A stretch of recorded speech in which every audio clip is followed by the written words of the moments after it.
Hello, and welcome to the tour of pleasure here in the enchanted kingdom of Hermione. Here on beautiful western Vancouver Island, it has stopped raining. Mercifully, so I can actually go outside and do something. But before I do that, I was going to do another installment in my discussion of the box sets of Miles Davis. And I've been kind of doing them in random, weird order. I didn't really think this through well. Really, I should have started with this one. And the reason I should have started with this one is it was really the first. 1996. So this was the first of the studio collections, if you will, with the brass clip on the side. Now, if I remember correctly, this is the same thing that was engraved on the side of Miles's trumpet. And rather curiously, this one at the bottom has the number 2. And then Miles Davis with a line, Gil Evans. This is the Miles Davis Gil Evans collection. And this was the first one to come out. And they were kind of feeling their way with this reissue thing. They didn't really know whether this was going to be they figured it would be well received. So because it's Columbia and they want to make themselves look good, they actually hired some people that knew what they were doing. I believe Michael Cascunas and Phil Shape did all the mastering, all the sort of engineering. And Phil Shape can make anything sound better. So this sounds great. And what it basically is everything Miles did with Gil, pretty much, I think, ever. And it's only, 6 CDs. CD number 6 is outtakes, snippets. It's completely for complete lunatics. Like, which one? Now, what am I looking at here? But essentially what we have is the unfettered master recordings of Miles Ahead, which was their first collaboration. And I do believe there's a couple of alternate takes, rehearsal take, but you get everything that was on the album. Then you get Porgy and Bess, same thing. There's a couple of take 2s. Yeah. So you get the album, plus you get all the extra stuff. Third, you get Sketches of Spain, and there's a whole bunch of alternate takes of Concerto de Aranjuez. There's also Song of Our Country, which was not on the Sketches of Spain. And I do believe it's on either Circle in the Rounder Directions, one of those two. Sayeta, I can't remember now which was which here, but at any rate, so you have Sketches of Spain, then you have a much maligned record, Quiet Nights. Quiet Nights was, everybody sort of says it was a failure. It was the last sort of album they did together.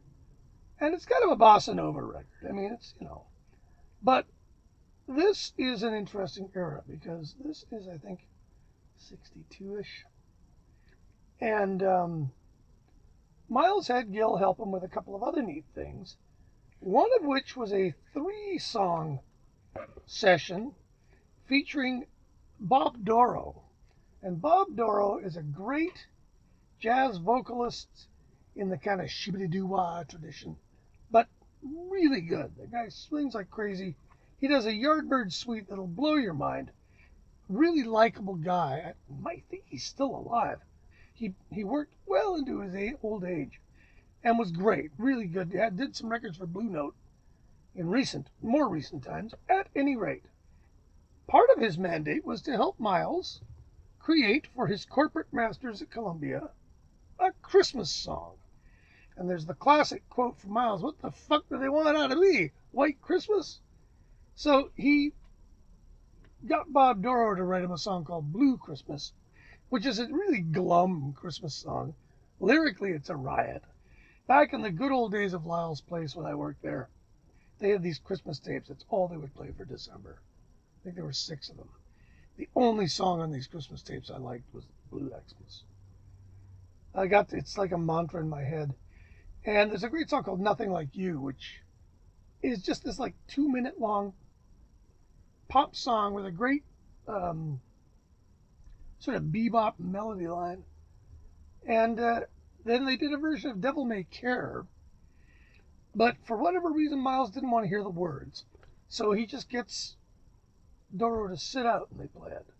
And that ended up on, where? 7 Steps to Heaven? At any rate, so you get those 3 things. And that was a weird little band for those sessions. Wayne Shorter, I believe, makes his first appearance in a Miles Davis group. Then, moving on in disc 4, which for me is easily the most interesting, you get this thing called The Time of the Barracudas. Now, The Time of the Barracudas was a soundtrack. And as such, is very episodic. It sort of stops and goes and stops and goes. But if you're a junkie for Miles and Gil, you want to hear this. It's really good. And like I say, it's a soundtrack, so it's a soundtrack. And then there's the song, piece, whatever, Falling Water. And this, to my knowledge, is the last thing they ever did together. There are 4 takes. You don't really need all 4 of them. Go to take 4.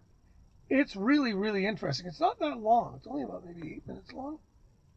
But a real gem. This is one of these things you buy these things for. Oh no, 4 minutes and 20 seconds. But it's got like Hawaiian guitars and it's really cool. It's Gil really working out his concept. Miles and him working in tandem really well. And then at the end, of course, there's some more ephemera, mostly from Quiet Nights. And like I say, a lot of people don't like Quiet Nights. The Duke. I forget where the Duke is from. Springsville.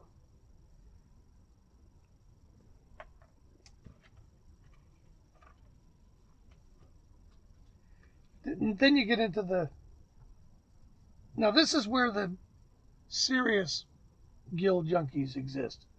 You have disc 5 and disc 6, really, are things like Springsville rehearsal sequence, Springsville rehearsal with piano, The Maids of Cadiz, take 9, The Maids of Cadiz, take 10. Take 9 is 32 seconds long, so it must be a breakdown. The Maids of Cadiz rehearsal sequence, minute and 26.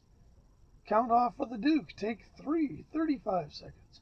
This is weird. One of these weird things where you put the CD on shuffle mode and you get a lot of weirdness because there's these, half finished songs.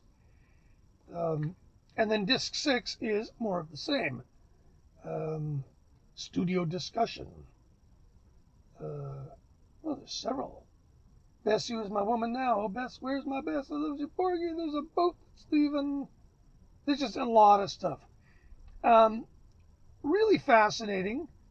I'm not going to lie and tell you I've listened to any of disc 5 or disc 6 twice. And I've owned this since it came out. So what did I say? It was 96. Having said that, this was the kind of blueprint for what was to come in the rest of these. And so they all came with this somewhat annoying metal clip, which clamps everything together, kind of like that. And the book, which makes the book kind of hard to get at. You got to be careful. I mean, I actually read these cover to cover when I first bought them and really appreciated them, but they were a nuisance to read. And I haven't checked how much one of these is worth to buy. They were very, very, very well received by the music press. Columbia, I'm going to do it. Yeah! Columbia actually did a thing like, promo poster for it, which somebody was kind enough to give me.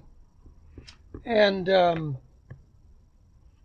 yeah, so if you are a fan of Porgy and Bess and Sketches of Spain, you probably will love all of this. Although, how badly you need it is interesting as a question. Now, you can play disc one of this, for example, and it's miles ahead, but you're going to get some extra takes and stuff. So it's not super, I mean, you can navigate through it without having to worry too much. You can just put in disc one and you're going to listen to most of Miles Ahead and then some of the outtakes. Um, if you want to just listen to the album the way it came out, you got to use your program button. But that's a tiny quibble for a technonaut like me. Um, yeah, set the stage for what was to come. Nice linen box with a shiny um, shiny paper thing, aesthetically very nice. This one actually has a spine, although I don't think any of the next ones did. There was really a lot of black ones that came along. Anyway, this was a great start, and we'll get back to some of the other ones and discuss them as well. Thanks for watching. Don't forget to hit subscribe. Um, and take care of each other. We're getting there. We'll talk to you later.